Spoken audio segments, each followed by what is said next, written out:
Temos agora aqui em mãos o documento da decisão. Após agora ser derrubado o sigilo, a gente pode mostrar para vocês o documento da decisão para essa nova fase da operação que resultou na prisão de Daniel Vorcaro. Aqui no documento, na decisão, a Mendonça conta o seguinte: nesse momento, considerando os fatos novos e contemporâneos apresentados agora a essa Suprema Corte, bem como a comprovada periculosidade do agente, não apenas ao sistema financeiro nacional, mas para todos aqueles que lhes são desafetos,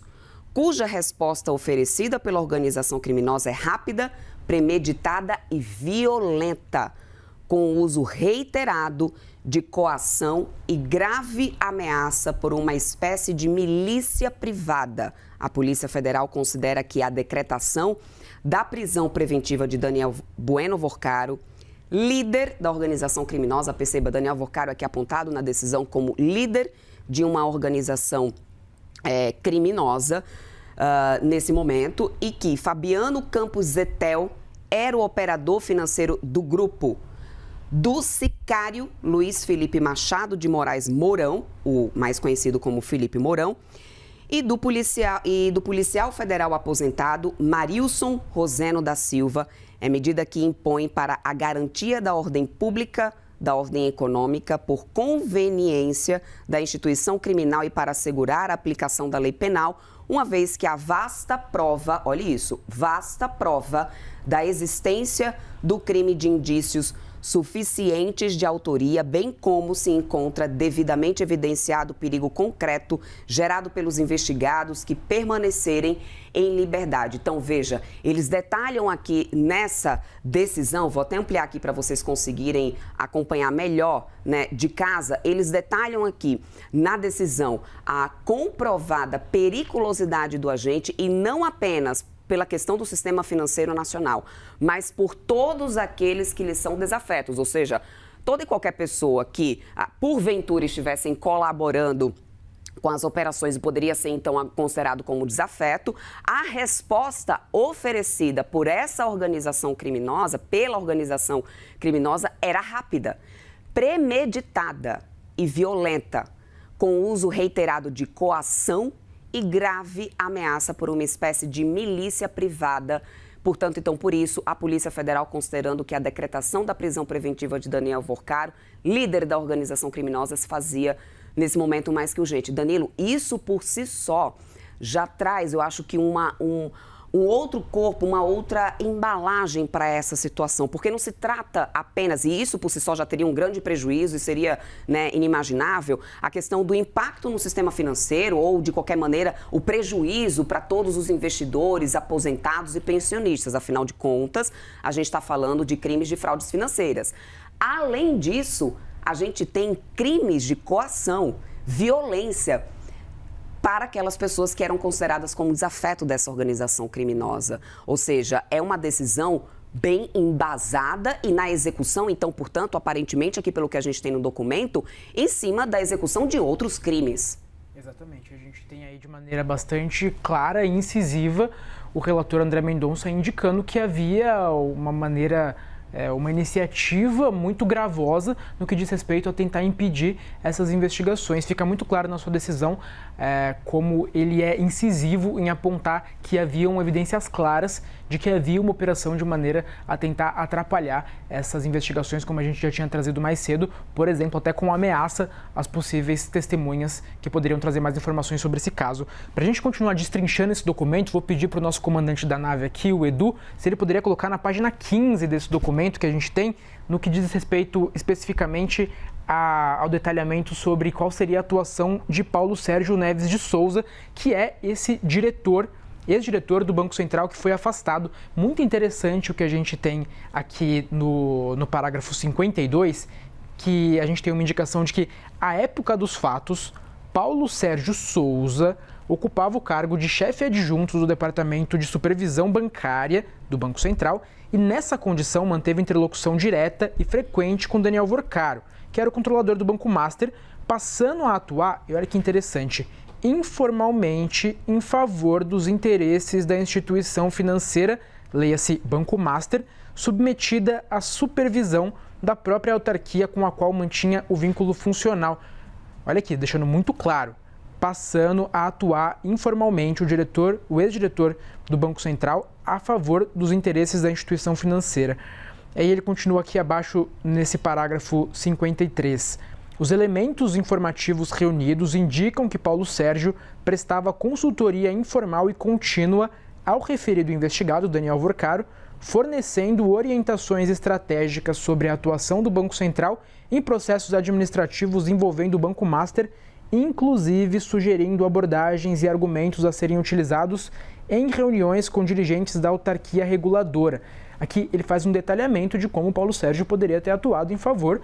do Banco Master de Daniel Vorcaro. Aqui a gente continua. Em diversas ocasiões, o investigado encaminhou ao banqueiro recomendações específicas acerca de temas que poderiam ser levantados por autoridades do Banco Central em reuniões institucionais, orientando previamente as respostas e estratégias a serem adotadas. Muito interessante esse ponto, trazendo aqui mais uma vez de maneira incisiva como o diretor do Banco Central, um regulador. A gente não precisa nem falar que essa, se comprovada, é uma atuação que não poderia acontecer por parte de um regulador, de dar essa consultoria informal ao seu regulado, o Banco Master, e como isso poderia ter acontecido. Aí a gente vai ao parágrafo 54 só para completar. Consta também que Paulo Sérgio revisava minutas de documentos e comunicações institucionais elaboradas pelo Banco Master e destinadas ao próprio Banco Central, sugerindo alterações e ajustes antes da formalização dos documentos perante a autarquia supervisora. Tal atuação incluía análise de ofícios, relatórios e manifestações técnicas que seriam submetidas ao órgão regulador, atividade incompatível, a gente nem precisa dizer isso, atividade incompatível com as atribuições de fiscalização exercida pelo próprio servidor. Eu vou trazer aqui, a gente está mergulhando, gente, ao vivo na decisão que teve o sigilo derrubado há pouco, e a gente traz aqui ao vivo para vocês alguns trechos dessa decisão para a gente entender como funcionava a operação nesse momento dessa organização criminosa chefiada por Daniel Vorcaro. Estamos falando aqui, além das fraudes financeiras que já vinham sendo investigadas pela Polícia Federal, do sistema de coação que era adotado por esse grupo. Aqui na decisão, eles contam, na página 9, que o conjunto de elementos reunidos também demonstra que Fabiano Campos Zetel participava da organização e acompanhamento de fluxos financeiros associados às iniciativas do grupo, colaborando na definição de mecanismos destinados a viabilizar circulação de recursos e formalização documental das operações realizadas. É um ponto importante porque toda e qualquer transação de fundos, de investimentos, ou seja, de redirecionamento de dinheiro, gente, tudo isso precisa ser documentado, precisam ser fundos, inclusive, que são reais e existentes e que, portanto, então, tem uma legalidade, algo que estava sendo constatado que não existia já pelo Banco Central e nas investigações, tá? A gente tem aqui também, olha, eu vou voltar no parágrafo 20, que a gente, eu tenho aqui o nosso, como diz o Danilo Moliterno, nosso diretor da nave, o Eduardo Saraiva, que está me ajudando aqui a trazer mais detalhes sobre essa operação e como que isso funcionava no documento. Aqui, na decisão, eles contam no parágrafo 20 que, ainda em relação a esse núcleo específico, identificou-se a emissão de ordens diretas de Daniel Vorcaro para que fossem praticados atos de intimidação de pessoas, dentre as quais concorrentes empresariais, ex-empregados e jornalistas, que seriam vistas como prejudiciais aos interesses da organização e com vistas à obstrução da justiça.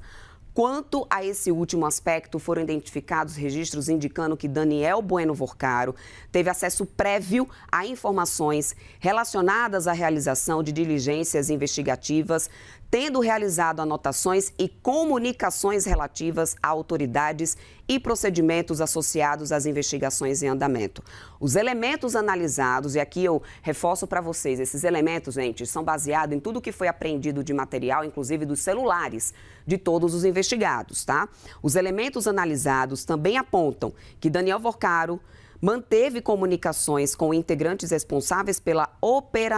operacionalização de pagamentos e pela condução de tratativas financeiras relacionadas às iniciativas do grupo, incluindo discussões sobre mecanismos de transferência de recursos e formalização documental das operações realizadas. E aí a gente tem mais detalhamentos aqui do envolvimento do Fabiano Campos Etel. Ele que manteve uma atuação direta reiterada em apoio, inclusive nesse momento, às atividades envolvidas por Daniel Worcaro, participando da estrutura operacional responsável pela execução e viabilização financeira de diversas, né, iniciativas relacionadas. Eu vou voltar. A gente tem aqui, deixa eu rodar devagar para quem está em casa não ficar tonto, né? Muito bem, obrigada por me chamar essa atenção aqui, meu querido